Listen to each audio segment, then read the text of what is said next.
Welcome, everybody, to the Fretboard Journal Podcast. I'm your host, Jason Verlinde, the publisher and founder of the Fretboard Journal magazine. If you've never seen it, I hope you'll join us. Go to fretboardjournal.com, click on the subscribe button. 2025 is actually going to be our 20th year doing this magazine. So we're going to have all sorts of special content and surprises and events in store. Stay tuned. But do join us if you haven't yet. The podcast, the events, the videos, all the other stuff we do is just the icing on the cake. The magazine is where I put most of my energy and where we have all these unique and amazing interviews and photo essays with people around the world celebrating guitar culture. So I am, for our YouTube viewers, in front of the camera for this intro. This is something I seldom do, but I'm doing it in the spirit of today's guest, guitar maker Daisy Tempest. Daisy is a young luthier out of the UK. She's just finished her 6th or 7th guitar under her own name. And she's telling the story of these guitar builds and her own personal journey like nobody else I know out there. Her guitars are already commanding $30,000+, which is just shocking and astounding. But as you get to know Daisy and as you watch these videos, you can totally understand that, yeah, of course, someone around the world wants to buy a work of art from this person who is very much an artist as well as a luthier. She films all her videos herself. She does all the editing herself. She's making these instruments and she's trying to make a living, making just a few instruments a year at most. So it's an interesting story.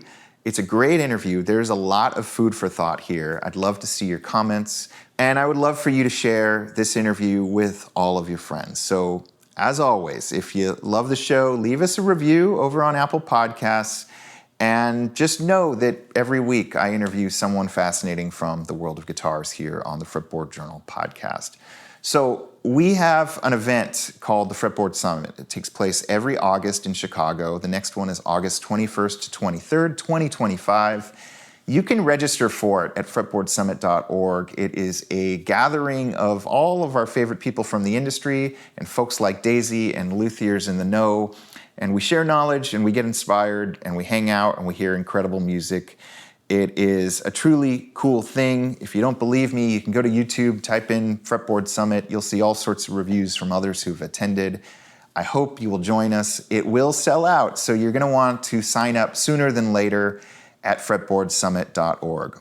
Our podcast is, as always, brought to you by a couple of brands that I want to mention. Mike and Mike's Guitar Bar, just a few miles away from me as I sit, is sponsoring the podcast once again. The coolest array of vintage acoustics, electrics, synths, amps, and God knows what else under one roof.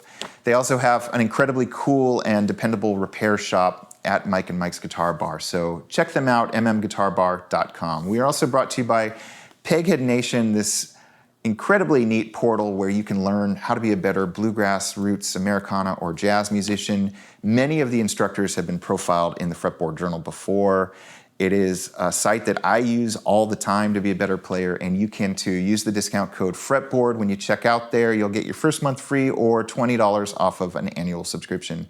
You can also use the discount code FRETBOARD over at stringjoy.com to get 10% off your first order of Stringjoy strings. Nashville-based guitar, mandolin, and banjo string company. They do custom sets, really interesting. We've interviewed Scott on this podcast before. Check that out if you haven't yet. Go to stringjoy.com. Tell them the Fretboard Journal sent you. Again, this week's guest is Daisy Tempest. I'll include a link to her YouTube channel because she's up to something that I don't think any other luthiers are. She's got a knack for just showing the art of building a guitar like no one else. Really interesting stuff. I hope you enjoy it. And here's my interview with Daisy. Daisy, welcome to the Fretboard Journal Podcast. Thank you so much for having me, man, because you've had some absolute icons on here. So when you reached out, I actually had to sort of double check the screen to see if you actually meant me. You and I go back a little ways because I remember we were going to run some of your illustrations in the magazine. This was back in your apprenticeship days, I believe.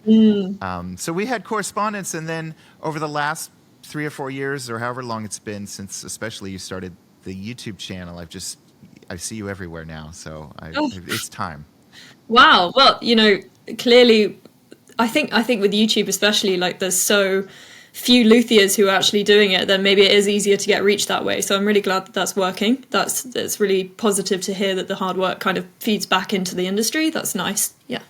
Yeah, for folks who don't know, like, let's hear your story a little bit. Where did you grow up, and when did the guitar bug hit you? Oh wow. Okay. Well, it's not. I'd love to say it was a more interesting story, but I quite literally had a very normal life in that I didn't have a passion for lutherie from a young age or anything. Like I always gravitated towards making things. I wasn't particularly good at it, I'll be honest. I think I'm too scatty, and I only learned how to channel that scattiness into actual skill, in my early 20s, because you can't really be scatty if you're a luthier, although I did my best to try. But yeah, I grew up kind of trying to make things. My mother's an artist, my dad's a musician, very creative household. I knew for one thing that I wanted to be self-employed because that's the only thing I understood. Like my parents both were self-employed freelancers. And I actually ended up studying English literature when I left school at university. I was doing a master's in English, and I just wasn't actually connecting with my peers in that they were actually working very hard, and I loved it as well, but I couldn't go and sit in a library from 8 a.m. till 8 p.m. I was like, I'd smash out the work, I'd get it done, and then I would find myself leaning towards activity-based things. So, for example, I started making my own clothes, and it became very apparent that I was completely consumed by the extracurricular activities, like making my own clothes or drawing or writing, even just things that were more creative. I couldn't do the academic lifestyle in that I couldn't sit still for too long. I couldn't do that. So I sort of thought quite critically about that, and I thought, wow, I really actually need to make some changes, otherwise I'm going to end up in a career that I simply can't do, and I'm going to be very sad. So that was when I looked very objectively and wrote out some statements of kind of empirical statements. So I wrote, I don't want to sit still. I want to work for myself. I want to do something using my hands. And then these were sort of non-negotiables that I had in my brain, and it actually really helps to look at those on a page. And then beneath that, I wrote, I like music. I like, making things again. There were just sort of secondary statements that were true, but they weren't deal breakers. And I actually came up looking at that list. It sort of popped into my head. I was like, I don't want to be in the music industry, but I like music. So how do I do that? Oh, I'll make guitars. Actually, to be fair, firstly, I thought I'll make pianos because I'm a pianist. And then I was like, ooh, bit heavy, bit big, bit long. Not sure I got the patience for that. Well, look, Steinway were doing everything that I saw was possible to achieve. And I was like, I don't think I have anything to bring to that. I think Steinway are perfect. I won't have any interesting things to bring to this. And so I thought guitars would be good because I think that, doing a preliminary search on the internet, I couldn't actually find anything with ease that was the kind of company that I wanted to create. And I didn't know why I had that sudden vision of a company that I thought I could create, but perhaps it's being British, being around maybe snobby people in Britain. Like they like to think that they, for example, even when we're making cups of tea, we're just like, this is the best cup of tea in the world. I had that mindset of being British, like everything I want to curate has to be perfect. And so maybe I thought if I'm going to do a British guitar company, it probably should try and be the best. So that's where I got my idea for sort of a bespoke service, much like if you went to Savile Row and you bought a suit, then you went to Primark and bought a suit. They're very different business models. And I thought, God, there's actually not that I can see anyone doing this for guitars. Of course, I'm wrong. There are loads of people doing that for guitars. I just couldn't find them. And I'm really glad that I didn't look, because I would have seen their work and I wouldn't have gone near it. I would have been terrified because everyone is so good in this industry. So that's how I fell into it. I did a lot of writing emails to people. God knows who I wrote to. I don't think I did much research. Again, and I'm glad I didn't, because I would have been very scared off. But I did the basic research to find some handmade guitars companies, and I wrote to them. 90% ignored me, fine. A couple of them did reply, and I managed to secure an apprenticeship with one of them, and that was me. I absolutely hated it to start with. I really, really couldn't get my head around it. I was very bad at it naturally, but the joy came in the fact that I was very stubborn about doing this, because everyone looked at me when I told them I was going to be a guitar maker, and they were like, that's not going to work. And luckily, I am too proud to admit that they were right. And what that led to was a lot of hard work, and now we're here. So I guess it's okay. But I definitely didn't follow the traditional route, and I have a lot of respect for people who've managed to make it work without the use of social media and that kind of thing. So I think, like, chatting to you, God, if there's anyone who wants to give it a go, I'll happily yap away about how good social media has been and that kind of thing, because I know you've got a lot of amazing people. I've had a lot of amazing people on this podcast who have done it the traditional way, and I actually feel like maybe my voice is useful because I haven't. So yeah. God, I'm already like yapping away. It's interesting that you're bringing this sort of outsider's perspective, and I think it's very much needed, because the guitar, especially the very high-end guitar world, it's a fairly stagnant audience. They kind of all know each other. There's sort of this path where people take, either going to one of the handful of guitar schools or apprenticing for this person or that person. When you when you were apprenticing, did you explain to your mentor your vision and, like, I'm going to do things a little differently, and I'm seeing this going on in fashion, and I want to make a guitar brand in this style? Or did you kind of keep that to yourself? No, I mean, I was very honest from the word go that I wanted my own thing. I think at some point that became very difficult for him to accept, because I think that actually my vision next to, like, my fresh vision next to his skills actually made quite a good business for him, and I was doing a lot of marketing work for him, and actually my education for, like, when I was there was basically, I want to be careful what I say because I think it's understandable, but it's, I wasn't being taught how to make guitars at some point. It just stopped because I was more valuable as somebody who was coming in without the bias of the industry, and sort of being, I'm a businesswoman, like, and I think it's hard when you're a crafts person naturally, like he was, to kind of, I think I was very valuable to bring that into a workshop. So there was, a bit of tension around the time when I was like, no, I still want to do my own thing.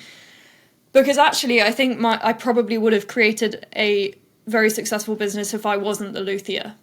It just happened to be that I'm a bit of a control freak, and I wanted to do it all. I'm guessing this is a story that is happening in guitar shops all around the world, where the newer, younger generation who is social media savvy and is making content, the elder guard needs them to kind of keep up.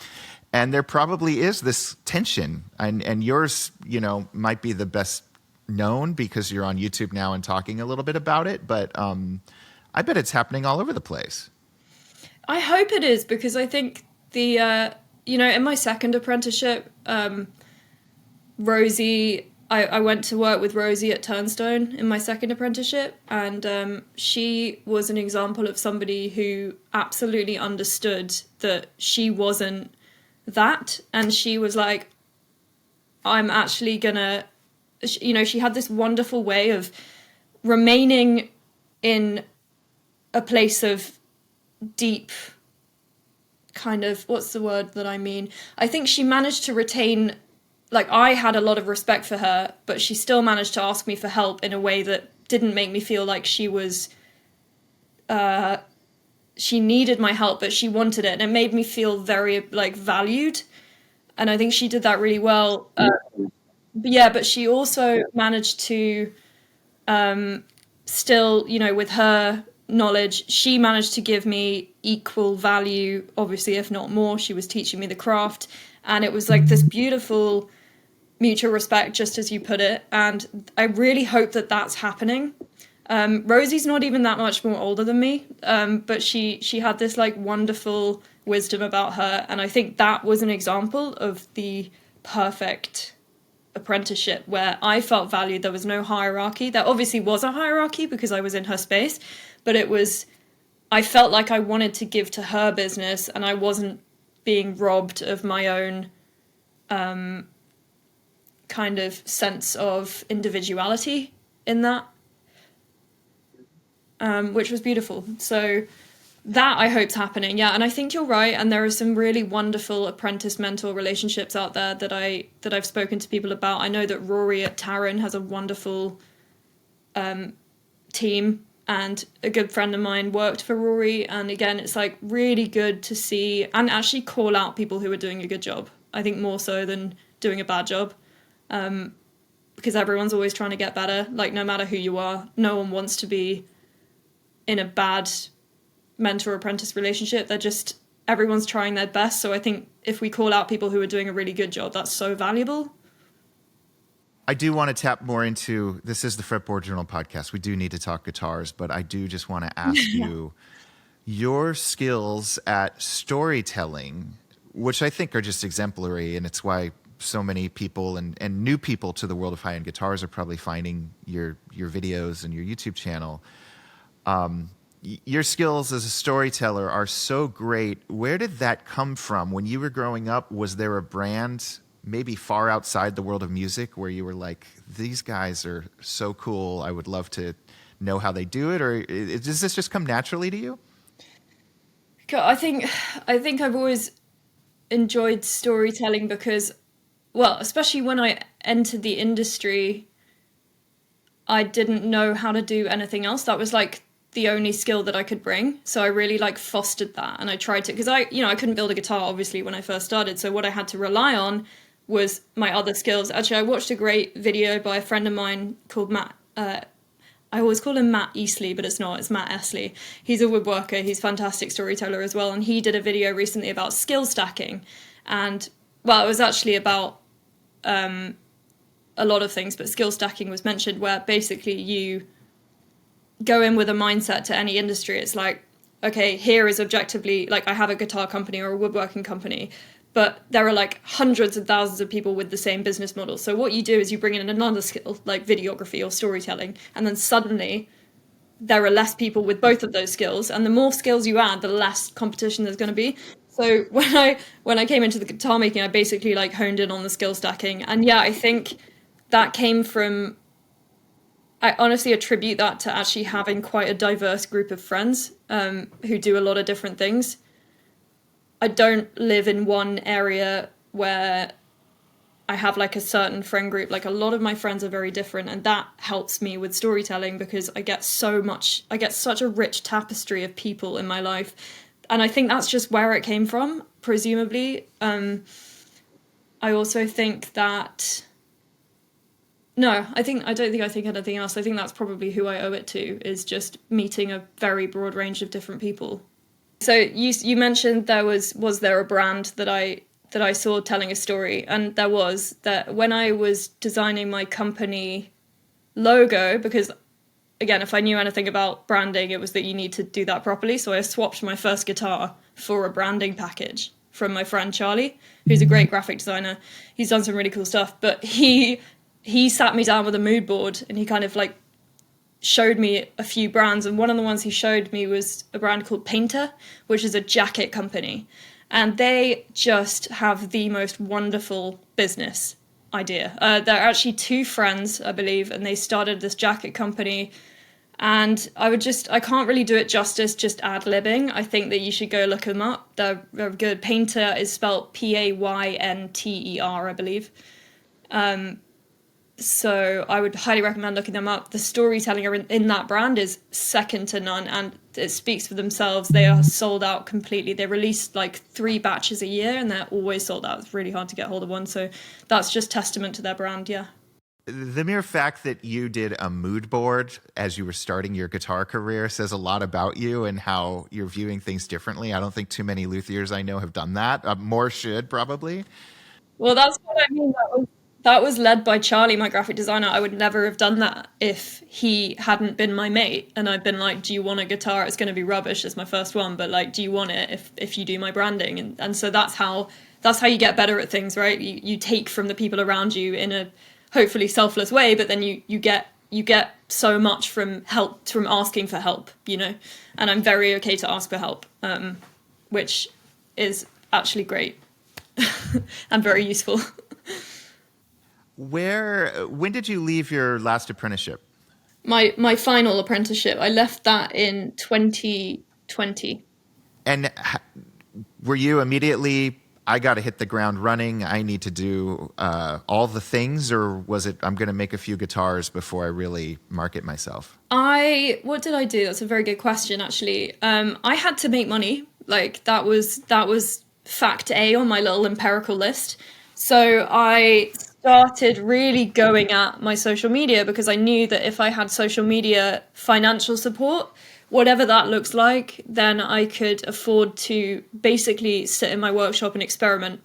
Unfortunately, that didn't work because I couldn't monetize such a small amount of following at that time. So what I did was I applied for awards to get me free studio space. So I actually got one of those awards. So I was put in a studio in central London for a year without having to pay rent. It was unbelievable. I was actually, and to save on living costs, I lived in this completely rundown 3-story townhouse in Islington, which had no heating. It looked like something out of a horror film. It had never been done up. Like the carpets were peeling up. There was no heating. There was no any lighting really, and it was $350 a month, and it was like I had heating. I had a fire, an open fire that I had to feed with logs. Like it was so extra. It was so funny. What year is this?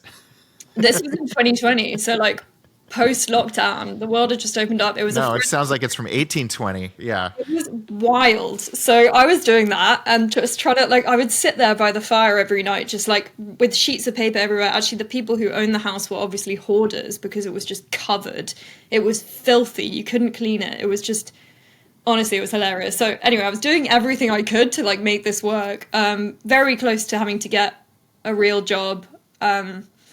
But I never actually had to, because that's when I got an email from somebody who'd been watching my work on Instagram, and they said, I'm going to pay you upfront for a guitar.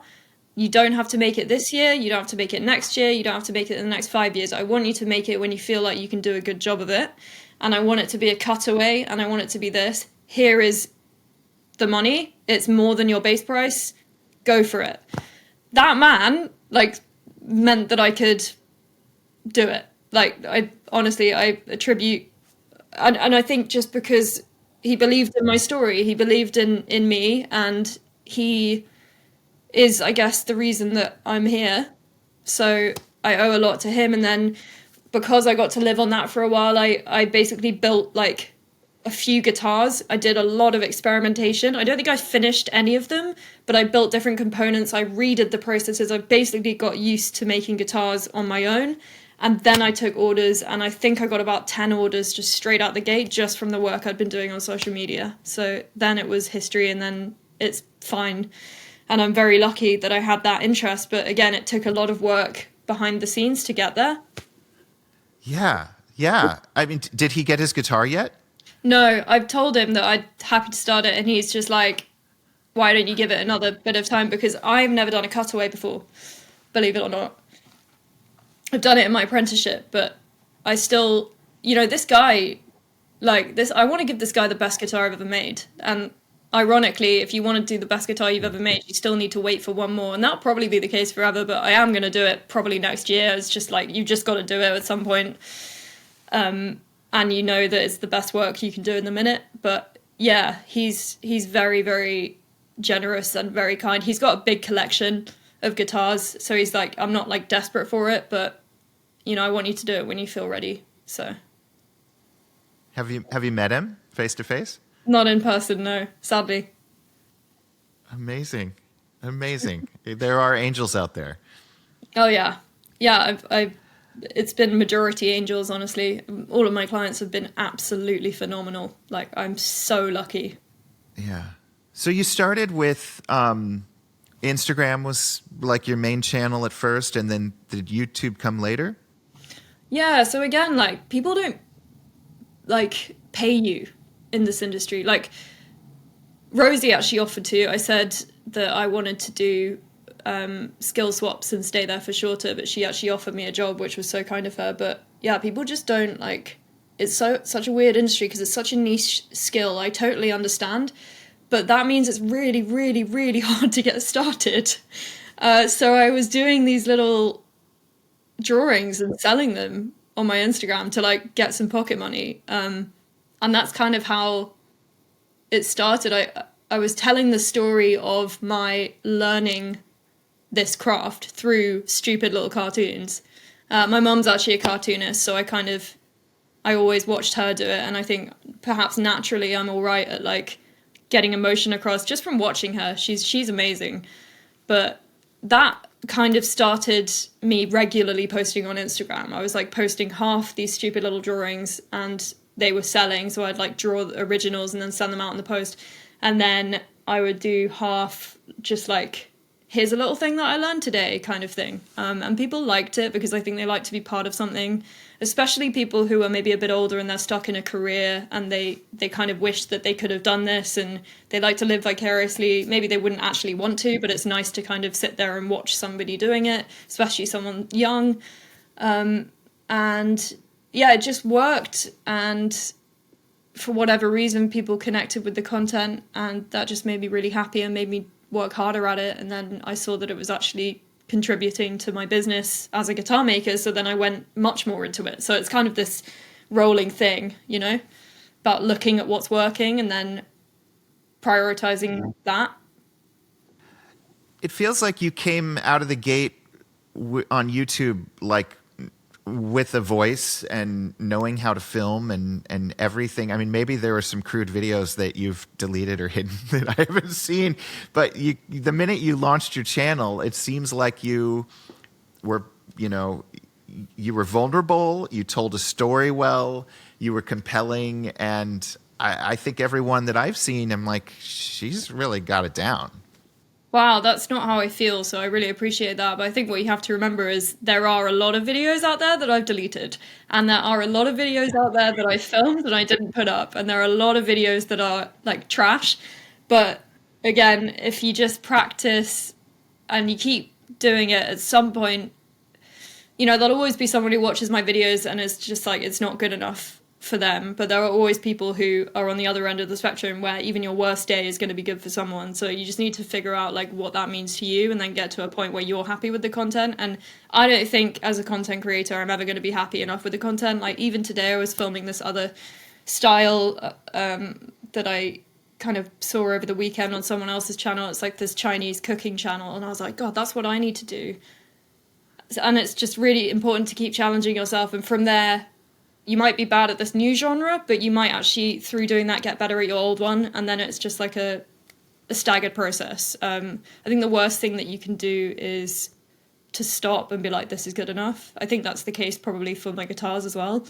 In fact, I know it's the case for my guitars. I don't think any luthier would look at their guitar and be like, that's perfect, Are you getting help with these videos? No, I got one edited about a month ago and I'm putting it out as the first one that I've ever got help with, which will be next month. So we'll see. If my channel blows up then I will accept that I need an editor. But like right now I'm doing it all myself. So I film it all.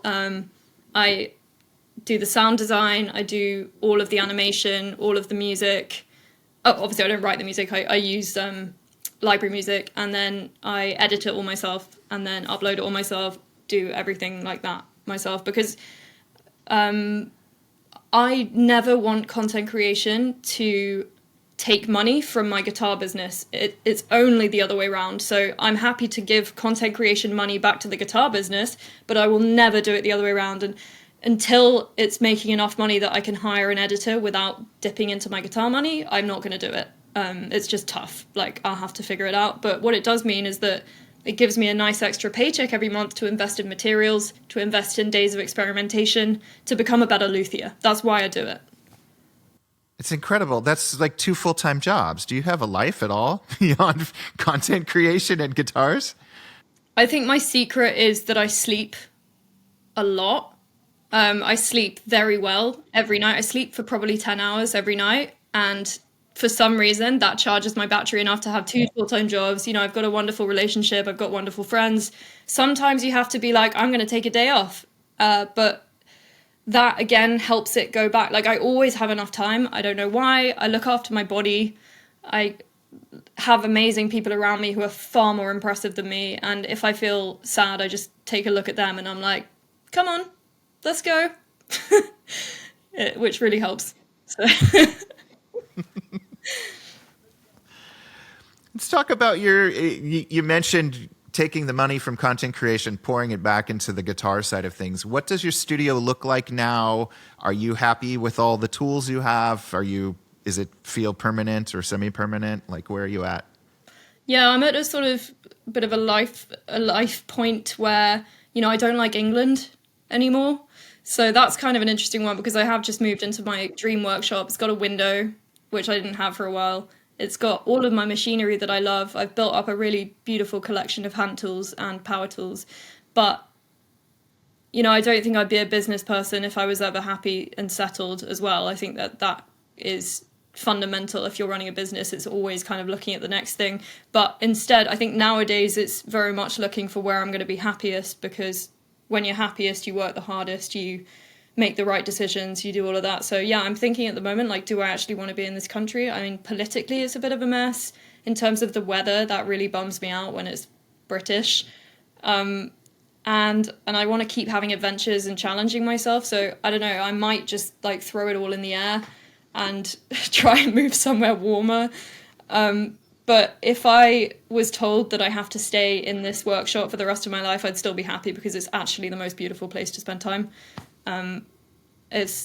It's like I'm beyond grateful that everything has sort of figured itself out and that I was able to come into this career. And obviously there are hard days, but I don't think that's particularly helpful to talk about because, again, I mean, it is sometimes, but there's such a lack of young people coming in because there are so many people who say how hard it is. So I don't want to be that person. So that's why I'm being like extra positive, but I also do believe it. So if that helps. What's the sunnier climate? What's the ideal place to build guitars? It's a good question. I mean, I went to Nashville recently. We were saying before we started recording, just for the record, that I was in Chicago at the same time as your Fretboard Summit, and I can't believe it because that was complete coincidence. I was delivering a guitar to a client. That's a key example, by the way, of taking money that's from content creation and giving it to guitar making. Like, I don't get them to pay for my flight. I just use that content creation money to take them their guitar. You know what I mean? So that's an example. But I was in Chicago with 2 guitars, actually, that I was delivering to clients. And I got a couple of messages being like, oh, I see you're in Chicago. Like, you're here for the summit. Let's catch up. And I was like, what? No, surely not. But I hear that it was like a great success. You had fun. Thank you. Yes, it was. Yes, I'm still here. I'm alive. Yeah. Good. That's the main thing, famously, to still be alive. Yeah. How many guitars have you made so far? Are we talking like full client delivery, or are we talking component guitars? You know, because I had that stage where I built like lots of different guitars. If I'd finished Both. those, okay.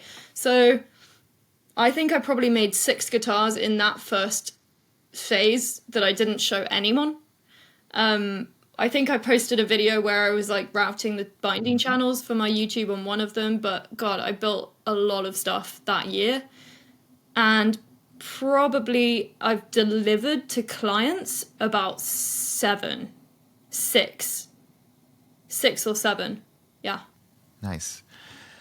I think the other thing that I really find refreshing in your delivery, on your website, on social media, on video, is that you're very like matter of fact about price point. Like, you put the price of one of your guitars in that recent video that you just showed that you were referencing.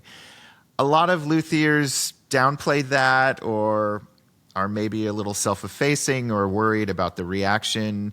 You're very upfront. Like this was a $36,000 guitar, I believe, is what you posted on that one. Is that part of, again, looking at other industries, looking at fashion, looking at other luxury brands and going like, why aren't we talking about this guitar should cost this much? Yeah, you're absolutely right. And I'm very aware how angry that makes some people. And, you know, ultimately what I'm going to say is like, what am I going to do? Not do it? Like, if there's demand for that, I'm going to do it. Someone needs to do it.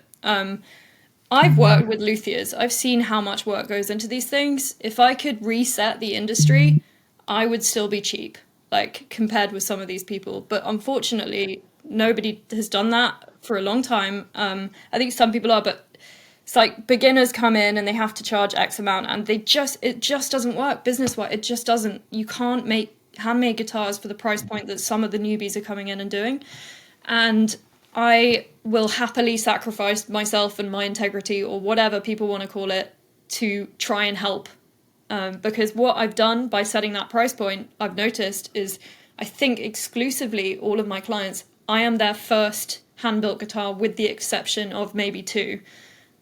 What that means is that these people who, because, you know, my clients are very smart people, they're very successful people, and they have never asked me, why is this so expensive? They've just been like, yeah, I'll take it. That's amazing. And this is the kind of client that I want to bring into the industry, because I think it will make guitar making a more realistic pursuit. Not only realistic, but fulfilling and viewed as a more kind of artistic role, because like luthiers are artists, and I definitely consider my work as functional art. And again, you only need look at the actual art industry to see that. People aren't shouting down Damien Hirst, Tracy M, and all of these people who've been very successful at creating a price point that is like staggeringly impressive. People don't yell at them because it's normalized, right? So I would walk into, you know, if I walked into anybody's workshop who was like a master luthier, and I'd look around and I'd be like, it's worth $100,000. I'd be like, you are a wizard. If I had the money, I'd buy it. Unfortunately, I don't, but some people do, and they still feel like that. And because they haven't been exposed to the industry, they're still in that mindset of like, this is art, I'm going to pay for it.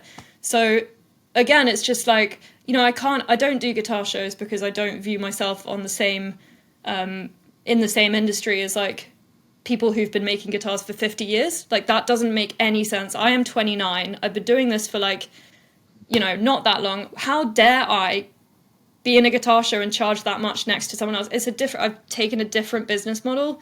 I'm okay with that because I give a lot of value to my clients in storytelling, and other people can't because they can't afford to give that time. So that's why I've done it. And it is really hard when people don't understand why I'm doing it, but ultimately I'm trying to do it to help. And also, if I didn't do it, I couldn't afford to do it. So what am I going to do? Like, just because I'm offending this elderly gentleman who thinks I'm wrong on the internet, like, what am I going to do? Like, be like, I'm so sorry, I'm going to go work in a cafe now. Like, apologies. You know, I had the most wonderful moment with my client who I hand delivered his guitar in Florida. This was the one that was $36,000, and I brought it to his house, and, you know, I actually filmed the delivery, or his mate did. His mate filmed the delivery for me, but it was like, I walked in, I gave him the guitar, and he was just like, you should have charged me double. Like, what are you doing? You need to, like, what are you doing? And I was like, I actually disagree at this point. But, and then he lifted it out and he was just like, okay, you can take your case away. And I was like, no, the case is for you. And he was like, you've definitely undercharged me here. And it was just interesting because he's like a very successful businessman, and he has never seen a handmade guitar. Like, oh, he's got a guitar collection, don't get me wrong. I think probably some of them are handmade, but not one that's by a modern luthier. And I think that whole attitude is a lot bigger than we think. But again, people don't know that this industry exists, which is why I'm so passionate about doing the social media. I want to get these amazing colleagues that I worked with, that I see, like, I don't know, I just think everyone is amazing who's a luthier because it's really hard. Like, I don't know how people are so blasé about it. Like, it's so difficult, you know? So, yeah, I just did. I also, it's worth saying, I didn't create this price point for myself. I have a dealer. They decided it for me. I don't think I would have had the balls to do it. But I had the balls to accept and trust them, and I've sold out of those price point guitars like within a week of them being advertised. So like, again, I'm not going to complain. I'm just going to keep doing what I'm doing, and I hope that other people who are coming into the industry will be inspired to up their price point in accordance with their skill. Okay. Yeah. I agree with everything you just said. I'm also, my mind is a little blown that you just used the guy's friend to help you film it because it felt like there was a film crew there. So amazing. You're impressing me left and right. Oh, that's so funny. Yeah, Ryan. I literally watched that video going like, wow. Yeah, I literally watched that video going like, wow, Daisy like had a film crew with her flying across the pond. Amazing.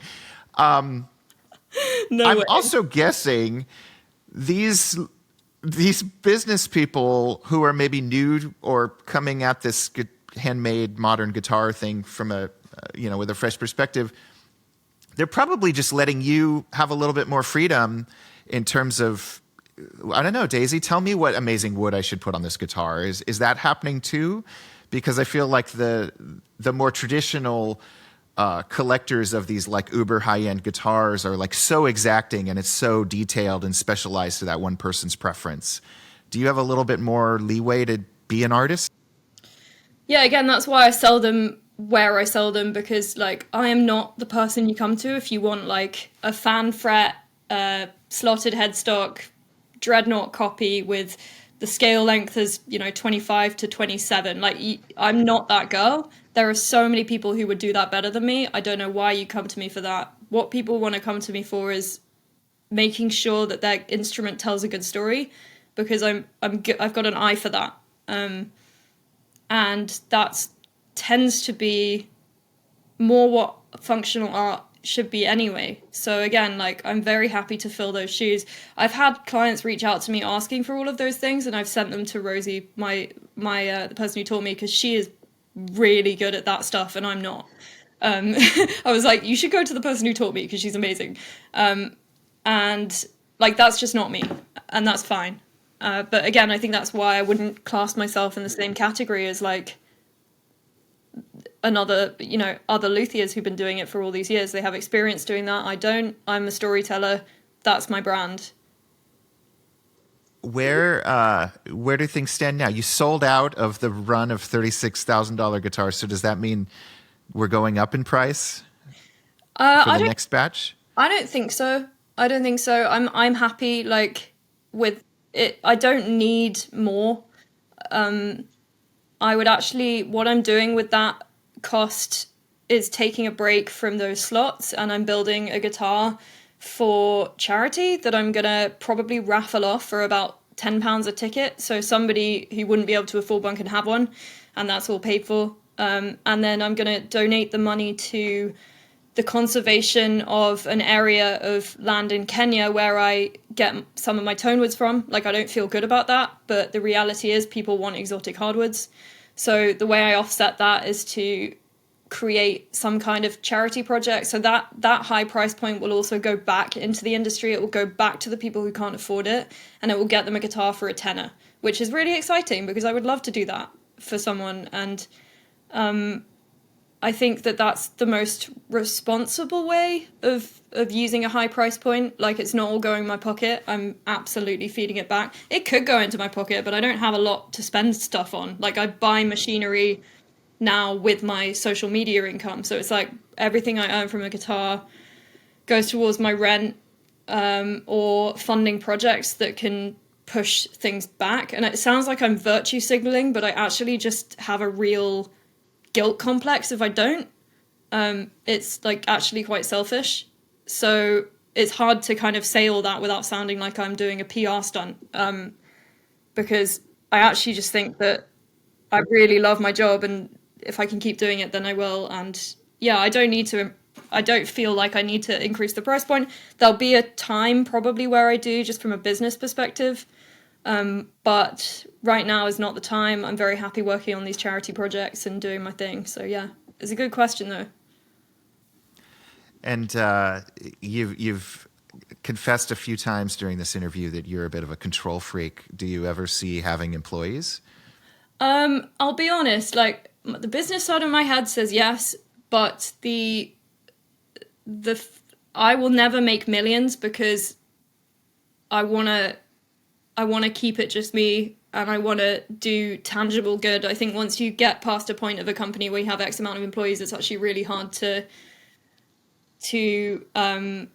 make sure that the company is still doing good and the quality is there. And my whole thing is the fact that I am the person making the guitar. That's not scalable. So in that regard, no, it's not because I don't like working with people. I actually have worked with people. I've hired freelancers and I've made sure that I pay them properly because I could have really used a job like that back when I was trying to figure stuff out. So that's something that's important to me. I can't afford to pay someone as much as I'd like to pay them and give them the attention that they need and be a good boss and not like be unbelievably stressed. So yeah, I haven't done that. I just will get people in, like I said, with this video editor who's actually editing the video that will promote the charity project for the African conservation charity. I got an editor in for that. We had a great time doing it. Took a load off my mind, and that was a fun experience, but I also got to say goodbye to him at the end of the project, and it was a nice relationship. I'm also very scared of being a bad boss. I don't have any experience being a boss. I don't know if I'd be any good. It freaks me out, the idea of taking someone on before I know myself in that regard. Yeah. It's very self-aware of you. Not many people would do that. Anxiety, TM. I mean, that's the whole other thing that you do that no one in the guitar world has ever done, which is like you talk about self-care. And I mean, you have a Better Health as one of your sponsors. Most luthiers try to put on a game face and not talk a bit about, how this is actually a hard way to make a living.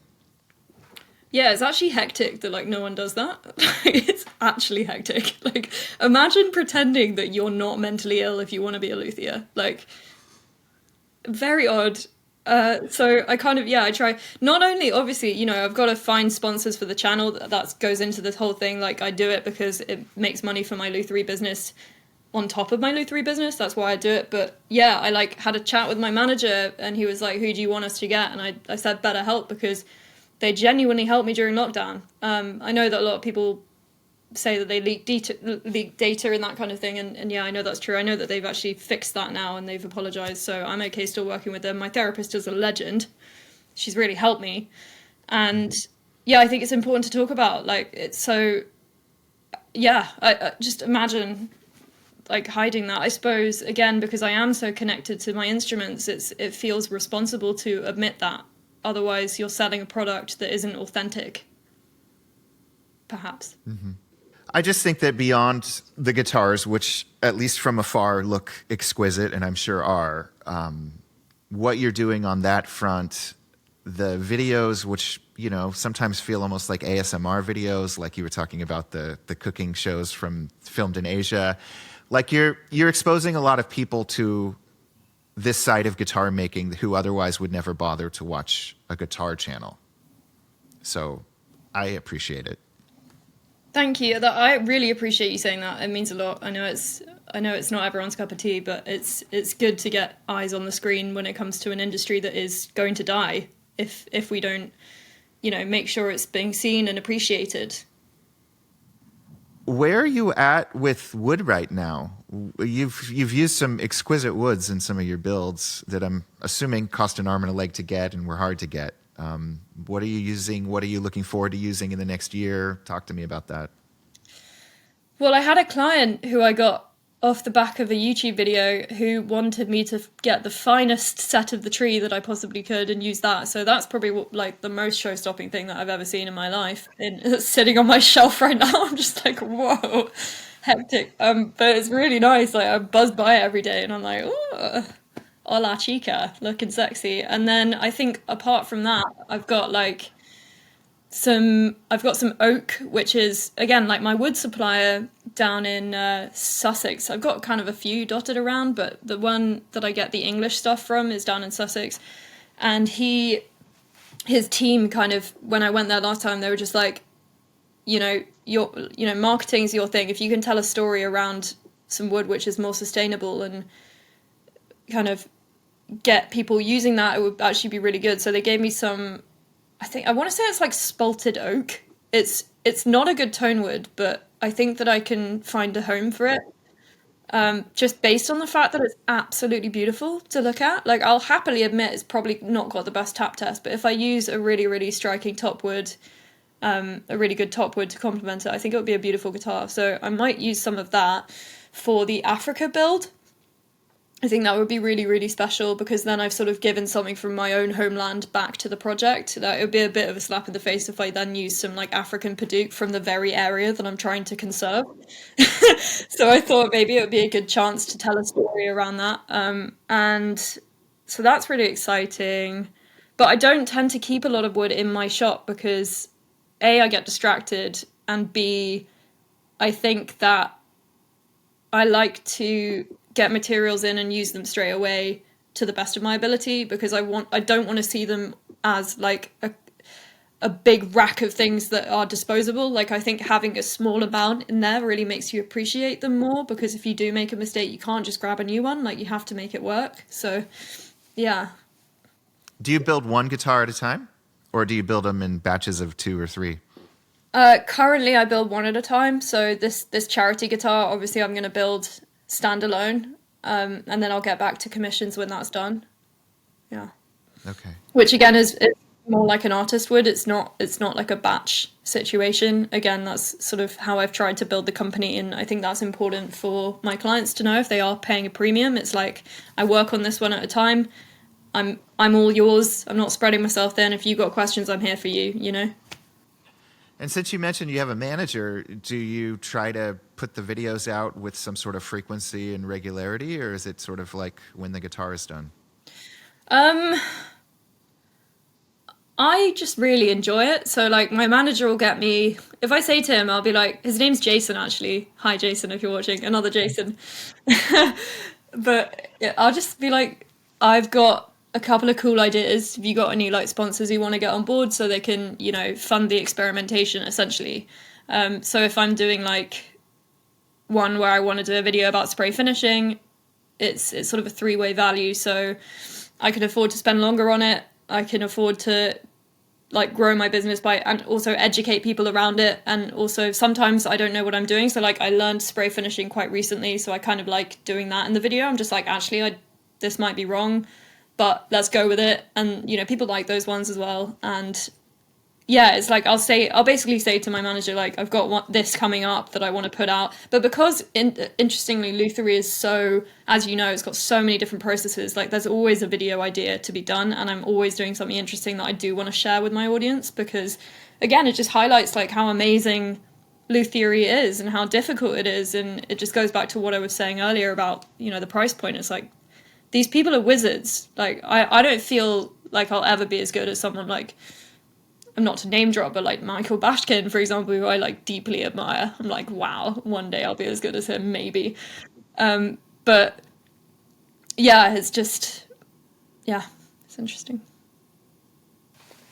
It must be like a different mindset in terms of just your production, where it must take you twice as long to build a guitar because you're also filming it, but you're getting income, so you're not having to build 2 guitars in that time. Am I anywhere on the right track here? Like, you're not wrong. I think, to be honest, just through doing it, like, it doesn't actually, I think, like, so I filmed an entire build, which we were speaking about earlier, and that took a fair bit longer, but also kind of didn't, because I just, like, all we're doing here is setting up the shot, and then I crack on. Like, setting up the shot takes, like, 30 seconds, so it's not actually that difficult. For you. Yeah. For most mortals, it would not. Well, it's practice, like, it's practice, and I think that when I'm doing videos about where I'm talking to camera, that takes a lot more time, but for that full build, like, 90% of it was just setting up a shot, and then I filmed the entire talking bit on a day. It took me a day to film that talking bit,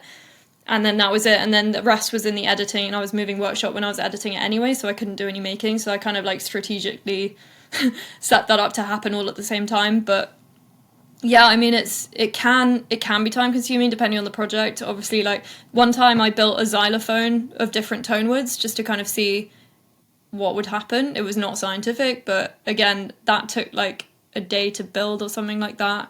So that takes time. But when I'm actually building the guitars, it's content anyway, so it kind of feeds into each other. It's like a very symbiotic relationship, which is great. It. I mean, you did the one on sharpening the chisel, and it's just you've got a curiosity and such a great delivery that's just so cool to watch. Like, I'm a big fan. Mate, I really appreciate that. I'm a big fan of you guys as well. I'm just so grateful to be on this podcast. I can't believe it. It's such a joy. Of course. Are young girls finding you? I mean, you mentioned Rosie, and you're two of the, there's not many female luthiers, unfortunately, in the world working at a high level. Like, are young women finding you and finding this channel and approaching you the way all of these clients are? Oh man, it's actually like so exciting. So I'll get a comment every now and then on YouTube, and it'll be from like a dad or a granddad or someone. Obviously, it's a very masculine world, and men generally find my channel like they watch it above the women percentage, which is like fine, because these men have daughters, they have granddaughters, and they'll write in a comment being like, my daughter saw you doing this on YouTube. I showed her you doing this, and then she wanted to come help me in my guitar shop the next day. And it's like, that is so that's all I ask, that's wonderful. Because I think if you're visible doing it, and I've got women who are so wanting to be luthiers, but like I was chatting to one today, and I actually had to like stop talking to her because I was being met with fear. And you can't have a rational argument with fear. She was like, I don't want to put out YouTube videos because I'm scared of the comments, because I'm a woman. And I was like, I can't talk to you now because you're living in fear, and you're not the person who's supposed to do this work. I don't really get scared anymore. I'll try and like normalize it as much as I can, but we've got a lot of work to do. Actually, I don't get many bad comments these days, which is weird.